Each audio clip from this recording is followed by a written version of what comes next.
So now let's move on to group number 3. You are the guys that are either planning on going to the gym because you want to bulk up, or you're already going to the gym and you've got a physique that you like and you're worried that if you start alkalizing, you're going to start losing that muscle. Now, I want to firstly just dispel that myth because that's absolute nonsense. And I totally can understand where that fear would come from and why you might think that, because you just be like, if I'm going to go from, you know, having steaks and these whey protein shakes and dairy and stuff like this to just salads and vegetables, how am I going to maintain my muscle mass? Well, the thing is, the alkaline diet is actually quite protein rich. Okay, now I'm going to put on the screen right now just a really simple alkaline daily meal plan that we've just put on the Energize website just to show you the nutritional profile of the alkaline diet. Just a typical day.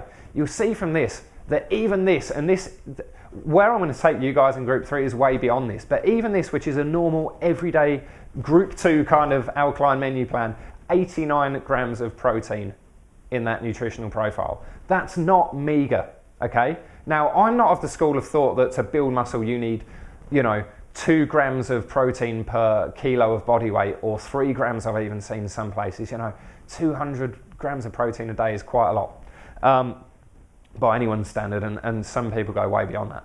But what I am going to say is that platform of 80 to 90 grams of protein a day just from your normal alkaline meals, plus some of the tips that I'm about to give you now, you've got absolutely nothing to worry about. Now remember, building muscle isn't just about protein either. It's about having clean blood. It's about getting a well-rounded, abundant nutritional intake every single day. It's about having loads of chlorophyll. It's about having all of the vitamins that you need, all of the minerals that you need, getting omega oils, being hydrated, having the vitality. You know, your body basically, when you're at the gym and you're lifting weight, as you guys know, you're stressing your body so that it grows back stronger. Now, the body to grow back stronger is so much more than just protein. It's about giving your body, fueling it with the tools it needs so that the body is running optimally and can deliver the results that you're looking for. So while this focus today is going to be a little bit on protein, because I know that that is the main concern, just be rest assured that the types of alkaline green foods that we're always going to be eating are going to be giving your body all of those other pieces of the puzzle that you need to build strong, big, strong muscles, be toned, and get the results that you're looking for, whether that's bulk or whether that's tone or whether that's just to feel that amazing feeling like when you're in control of your body again, which, you know, I love absolutely. Okay, so basically I'm going to give you 5 different tools that I use in my life. To be honest, I go through these phases of running, then gym, then running and gym, then running. So now I've started CrossFit because it combines both, and to be honest, I'm addicted. I absolutely love it. So these are the types of tools that I'm using in my life as a way active person who is working out quite often, at least 5 days a week. So the first tool that I'm going to give you is some of my cleaner sources of protein rather than meat and dairy. Okay, so the first one is quinoa, which I don't have out here, but that's fine. Quinoa, you all know what it looks like, you all know what it feels like, you all know what it tastes like. So for breakfast, if you want a quick protein fix for breakfast, a quinoa breakfast with some coconut cream, some chia seeds, some almond meal. You can get some desiccated coconut on there, just make sure it's 100% not sweetened. That's absolutely delicious. If you find the texture of quinoa is a bit too much at first, just a bit too different, you can do a sort of 50-50 mix of oats and quinoa together. These types of breakfast are going to be delivering you at least 25 to 30 to 35 grams of protein, bang, straight out of the gate. Now, the way I cook that sort of oaty, porridgey quinoa breakfast is just in plain filtered alkaline water, but it can just be filtered or whatever, but I cook it in water. Then once it's cooked and I've added in my chia, I've added in my flax, I've added everything in, I then top it with either almond milk that I've made at home here, because it's really thick. When I make it, I just love it really thick and almondy, or coconut cream. By just adding the milk, the nut milk at the end, it makes it so creamy as if you've cooked the whole thing in milk. You don't need to be adding heaps and heaps of milks to cook this meal. You can do it in water and then just add a little bit at the end. So that's probably the first thing that I'm looking at. The second thing that I'm looking at is a smoothie. Now, I'm going to be getting onto this recipe in just a little while, but I absolutely assure you, you are going to absolutely love it. It's a really alkaline, really protein rich, just delicious smoothie that you can have every day, and it's like a treat. But I'm going to get onto that recipe in just a minute. So the third thing is tofu and soy. Now, I know not everyone loves tofu, not everyone loves soy. There's a whole debate thing going on. For me, I have it in moderation. I'll have it maybe 2 or 3 times a week. That's not, if all the doomsday things that people are saying about soy are true, twice a week isn't going to affect me whatsoever. And that sort of moderation I'm comfortable with. I'm comfortable with recommending that, comfortable with that for you. The beauty of tofu is you can use it in so many ways. You can get it in everything. So for instance, another little breakfast that I do that I'll link to under this video is just, I'll give you a set recipe that I know is delicious. When I do it, I just chuck it all together, and it would just be some tomatoes, lentils, some coriander or basil or parsley, or all of them if you want, with some red onions, some garlic. What else do I put in there? A little bit of stock, and then whatever sort of greens I want. Usually I'll just throw in like just 2 big handfuls of spinach just into a saucepan, and I'll just gently heat that through. And it can be tinned tomatoes if you want it to be more sort of saucy, or you can skin some 3 or 4 Roma tomatoes and just chop them up and get them in there. And then what I can add to that is some silken tofu. So that, again, the tofu, the lentils, the greens, all of this is that meal itself would deliver about 30 grams of protein as well for breakfast, and it's warm and it's filling. You could even serve that on a bed of quinoa to add an extra 5 to 10 grams of protein in there as well. You can see how getting this alkaline sources of protein is not that hard, and because it's from varied sources, you are getting that complete amino acid profile as well. So that one works really well as well. Tofu, you can get silken tofu into your smoothies if you like. If you don't love avocado in your alkaline smoothies, you can use silken tofu to give it that sort of creamy smoothie texture. That's going to add another heap of protein. And then another thing that you can add to your smoothies, and that I like to use generally for snacks, is almond butter. So almond butter is alkaline, it's delicious, it's protein rich. And it just makes such a great snack. So just yesterday, actually, when I was preparing this video, I had just a slice of sprouted bread, toasted with almond butter on top, 10 grams of protein.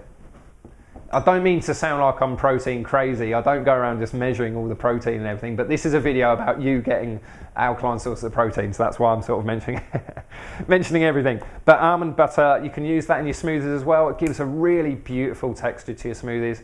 And it's a great, it really is a great source of protein. Another snack that I learned from Tim Ferriss in his 4-Hour Body book, which I do highly recommend. Not everything in it is too alkaline, but the principles are genius. Is just some almond butter on celery sticks. What could be more delicious, alkaline, and give you a nice little kick of protein as well. So these are the sorts of things, if you're in group 2, they're the sort of snacks as well that you can be using to add in more. You know, you're going to be getting loads of healthy fats from that. You're going to be getting more sustenance. You're not going to be losing too much weight on the alkaline diet. And again, if you're truly on the alkaline diet done properly, you won't be losing too much weight. You will find your ideal body weight. Okay, so the final one is actually green foods. Now, that's not to say if I, look, this is a couple of handfuls of rocket and spinach, right? Now, I'm not going to say that that's got 15 grams of protein in it or anything like that. It hasn't. It's probably got 2.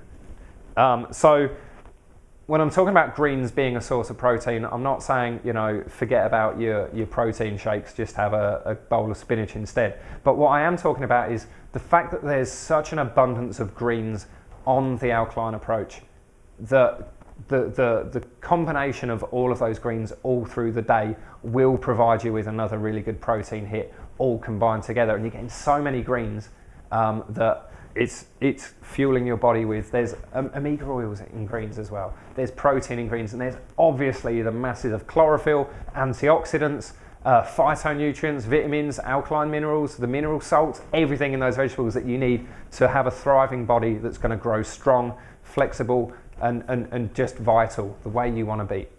Okay, so that's kind of part 1 of the 5 things that I want to teach you. So that was part 1 broken down into 7 different parts. So part 2, the next thing that I recommend is if you want to be getting a definite safety net of the amount of protein that you feel you need to sustain your exercise routine, then you can supplement. And I personally supplement here and there as well. Absolutely, if I've got a CrossFit on, like I have today, later today, I will have some extra alkaline protein. Alkaline protein, it does exist. This is a brand I love, I know, and I trust, and I've been using for years. It's called Sun Warrior. Now, the beauty about the Sun Warrior protein powders is that they are all organic, vegan, raw, and sprouted. Okay, they're GMO free. They've got a full amino acid profile in here. They've got an abundance of protein in here. Like, the thing that cracks me up with a lot of the more healthy protein shakes is they sort of advertise, 10 grams of protein per serve. And then when you actually look on the back of the tin, the powder itself is giving you about 2 grams of protein, and the 10 grams is, when combined with milk, or nut milk like hemp milk, or that gives you 10 grams of protein. So it's actually the milk that's giving you the protein, not the powder itself. But with this, 1 scoop of this is 17 grams of protein. Yes, let me confirm that. 17 grams of protein in 1 scoop. I always go for the natural unflavoured. Why have flavoured? Really, you can flavour it yourself with natural stuff. These are also gluten-free as well. So if you're worried when you see things like, this is the brown rice variety, they've also got a hemp variety and some others. If you're worried, rice, gluten and everything else, it's from sprouted. Sprouted foods don't contain gluten.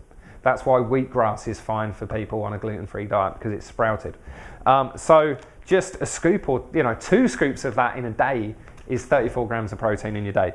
So that's absolutely fantastic. And of course, if you combine it with things like the chia in your with your protein, that's heaps in your smoothie. That's heaps more protein. The flax, also all sorts of things that you can supplement with. But that, in terms of protein, that's my main supplement. Now I'm going to touch on another supplement in a minute, but it's not a protein one, so I'm going to keep it separate. Third thing, of course, is omega oils. I'm going to have to presume that you've skipped forward to this stage, so I'm going to run over this very quickly. You go to any bodybuilding website in the world, they will all be banging on about how important omega oils are, especially omega-3. So just quickly again, I like to use a combination: flax, krill, fish oils, not all mixed together onto a spoon or anything, but just if I'm using capsules, which I am a lot at the moment because I'm traveling heaps at the moment. I'm off to the States again in 10 days. I just will take, a couple of these, a couple of fish ones. Maybe one day I'll just take all of these, one day all of these. But you just want to be mixing it up. Your body doesn't want to be getting the same thing every day. It wants to have all sorts of different combinations. So that just mixes it up.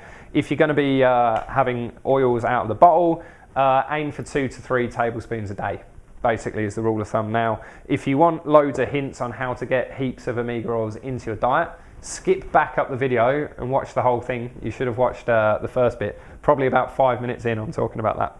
So, omega oils, absolutely vital. Hydration is number 4. So critical.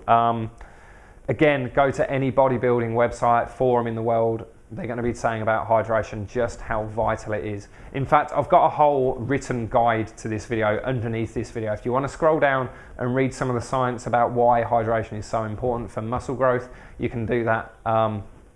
But just be getting the hydration in. Now, one of the things I love so much about the ionizers, the Chanson ionizer, is the extra hydration capacity of that water. So the water that comes from the ionizer is microclustered, which means that it's basically up to 8 times more hydrating than normal tap water.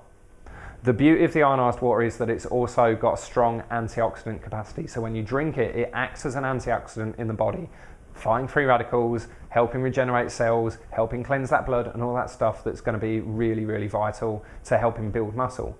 The interesting subgroup of people that have really gone nuts on the ionizers is mixed martial art fighters and competitive weightlifters and bodybuilders. So these guys absolutely love the ionized water because it helps them train harder, train better, and recover faster. There's not much more you could ask for than that. Even to the point where there are actually, I can think of 4 or 5 different MMA fighters in the UFC that are currently outwardly talking about ionized water. Randy Couture was out there talking about ionized water probably 5 years ago. In the bodybuilding world, Dan Hill, who is the youngest ever IFBB, I think it is, which is one of the biggest world bodybuilding championships. He's the youngest ever winner of that. Was so blown away by the Chanson water that he is now Chanson in Germany. He's taken that on and started a business to promote Chanson in Germany because he loves it so much. So in terms of, for me, I know that when I've been away from my ionizer for a while, so when for instance, when I'm in the US and away from my ionizer and I've just got my drops and my little Alka Traveler stick and I'm in the gym there, I notice the difference massively. When I go out for a run, I notice the difference massively. And then when I come back home to my ionizer, I notice the difference absolutely huge. So I know not everyone's got an ionizer. Absolutely, if you want one, there's a link below this video where you can find out more about them. But to get you started now, the fifth thing that I want to talk to you about is salts, which segues in nicely to this. So this is pH Miracle 4 salts. It's actually got new packaging now. I'm still working through one of the old packagings.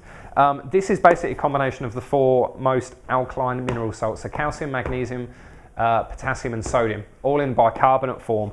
What your body needs these salts to thrive. Your body runs on salt for energy. It doesn't run on sugar as efficiently as it runs on salt.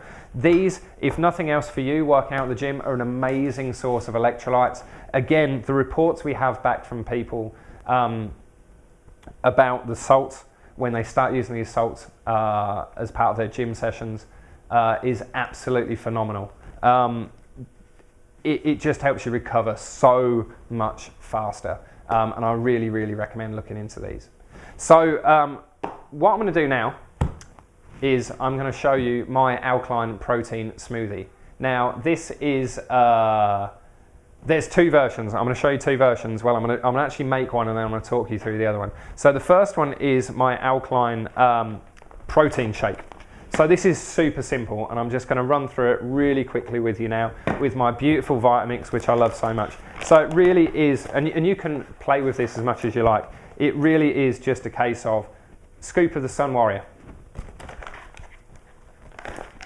Then what I've got here is, I've got some soy milk, probably about 100 mils of soy milk and 100 mils of almond milk. Again, the jury is out on soy. It's totally up to you. If you just want to use almond milk, you can just use almond milk. That's whichever is totally fine with me. You can use, you can get hemp milks, you can get quinoa milks, you can use any of the milks you like. My only lookout on the nut milks if you're not making them yourself, and I do recommend getting a Huron juicer so that you can start making your own milks, because just absolutely delicious. The almond milks I make with that are absolutely delicious.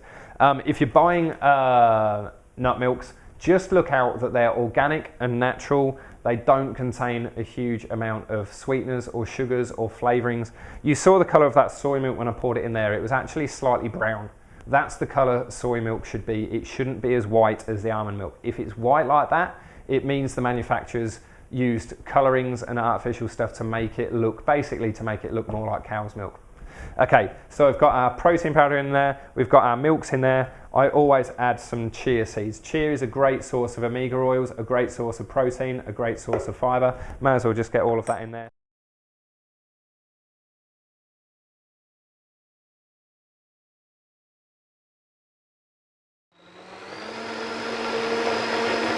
All right, just getting that going now. And like I say, any blender would be able to handle this. It's not just an expensive blender to do this type of smoothie, but I'd normally have this in a nice big glass and pour it all out, but there you go. Look, you can see how smooth and delicious that looks.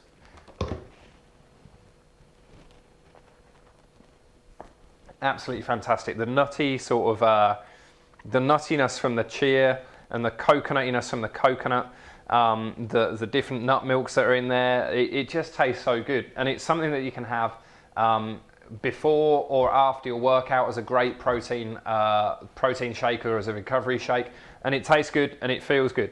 Now, if you wanted to make this more green foody and make that more green foody protein shake, the simple recipe would be to start with just per person, I'll give you this, half an avocado, either a small Lebanese cucumber or half a continental cucumber, about that much. Get those in there first, get them blending and make it into a bit of a paste. Then you can add your leaves. So I've got a mixture of leaves here. I've got probably a big handful of spinach, so I've just got the baby spinach, but you could use the big English spinach as well. And I've got a handful of rocket. Just one spring onion per person can go in there. I like to put a little bit of ginger in, just to spice it up a little bit. And then another leafy green vegetable. So this is kale. I love to use kale. It's just such an abundant source because it's such a dark leaf. It's such an abundant source of chlorophyll. And so that sort of makes your basic green smoothie. And of course then some filtered water then in there to get it to the consistency that you want. To add to that, to give it that extra protein, I recommend using silken tofu, which I mentioned earlier, because it's really protein rich, and it will also help contribute to the smoothiness and the enjoyment of that alkaline smoothie. You could, of course, add just a scoop of this. I'd recommend, if you're going to add a scoop of protein powder in there, to add a little bit more water as well, just so that it's got a consistency that's enjoyable to drink and it's not too thick. And again, that is then going to give you, if you use the silken tofu, that would probably be giving you 15 or more grams of protein. If you used just this, that would be giving you about 20. If you used both together, you'd be getting 30 to 35. Now, all of these recipes, it wouldn't be right if I didn't go through this without talking about, of course, my recipe book. So all of these types of recipes are in my recipe book. There's over 150 different recipes in here. They've all got a nutritional highlights panel, which will tell you exactly how much protein is in there, the types of benefits for these juices. There's a very similar smoothie to the one I just made here. There's the pH boosting smoothie that I just talked about with this, and all sorts of amazing alkaline recipes. There's a link to this book with a special discount below this video as well.